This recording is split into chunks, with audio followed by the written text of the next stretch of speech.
n-a avut stăpânire.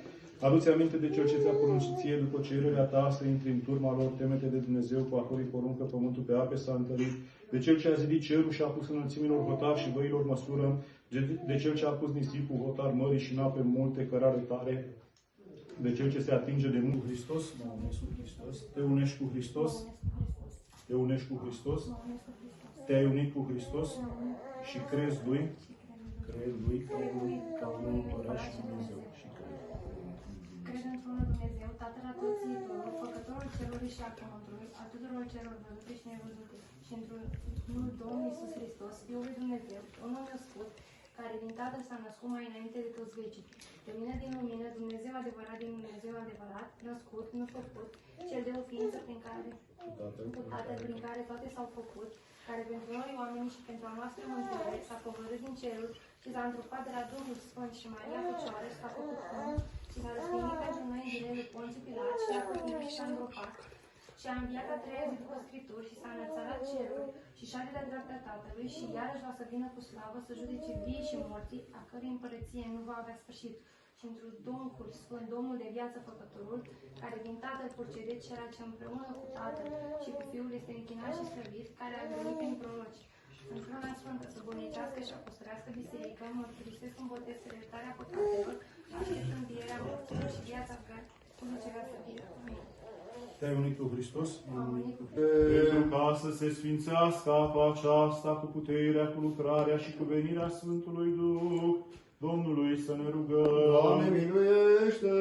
Pentru ca să îi se trimite ei harul izbăvirii și binecuvântarea Iordanului Domnului să ne rugăm. Doamne, miluiește! Pentru ca să vină peste apa aceasta lucrarea cea curățitoare a treimii celei mai presus de fire Domnului să ne rugăm. Doamne, miluiește! Pentru ca să ne luminăm noi cu luminarea cunoștinței și a dreptei credințe prin venirea Sfântului Duh, Domnului să ne rugăm. Doamne, miluiește! Pentru ca să se arate apa aceasta izgonitoare de toată bântuiala vrăjmașilor văzuți și nevăzuți, Domnului să ne rugăm. Doamne, miluiește! Pentru ca vrednică să se facă de împărăția cea nestricăcioasă aceasta care se botează în ea, Domnului să ne rugăm. Doamne, miluiește! Pentru aceasta care vine acum la Sfânta Luminare și pentru mântuirea ei, Domnului să ne rugăm. Doamne, miluiește! Pentru ca să se arate ea fiica luminii și moștenitoarea veșnicilor bunătăți, Domnului să ne rugăm. Doamne, miluiește! Pentru ca să se facă ea împreună sădită și părtașă morții și învierii lui Hristos Dumnezeul nostru, Domnului să ne rugăm. Doamne, miluiește! Pentru ca să-și făzească ea haina botezului și logodirea Duhului neîntinată și fără de prihană, în ziua cea înfricoșătoare a lui Hristos Dumnezeul nostru, Domnului să ne rugăm. Doamne, miluiește! Pentru ca să se facă ei apa aceasta, baie naștere din nou spre iertarea păcatelor, spre îmbrăcăminte de nestricăciune, Domnului să ne rugăm. Doamne, miluiește! Pentru ca Domnul Dumnezeul nostru să audă glasul rugăciunii noastre, Domnului să ne rugăm. Doamne, miluiește!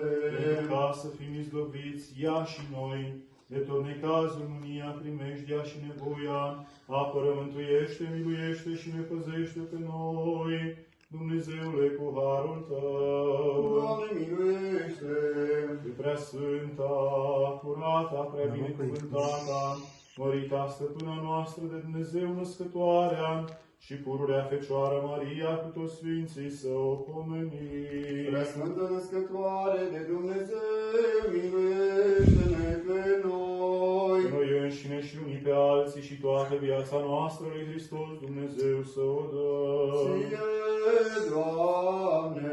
Îndurate și milostive Dumnezeule, cel ce cercetezi inimile și rălunchi, iar cele ascunsele oamenilor, numai Tu le știi că nu este lucru ascuns înaintea Ta, ci toate sunt goale și descoperite înaintea ochilor Tăi, care știi și cele ce sunt despre mine, să nu te scârbești de mine, nici să-ți întorci fața Ta de la mine, și treci cu vederea greșelile mele în ceasul acesta, cel ce treci cu vederea păcatelor oamenilor când se pocăiesc.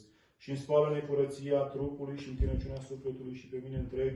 Cu totul mă sfințește cu puterea Ta cea nevăzută și cu dreapta Ta cea duhovnicească pentru ca nu cumva, propovăduind eu altora slobozirea și făgăduind-o cu deplină încredințare în iubirea ta de oameni cea negrăită, să mă arăt eu însumi netrebnic rob al păcatului. Așa stăpâne, cel ce singur ești bun și iubitor de oameni, să nu mă întorc umilit și rușinat, ci îmi trimite mie putere de sus și mă întărește spre slujirea acestei taine mari și cerești și fă să-i achip Hristosul tău în aceasta care se va naște din nou prin a mea nevrednicie și o zidește pe temelia apostolilor și a prorocilor tăi, să nu o surpi, ci să dești-o pe ea stădirea adevărului în Sfânta ta sobornicească și apostolească biserică, să nu o smulgi, ca sporind în ea în dreapta credință, să se slăvească și prin ea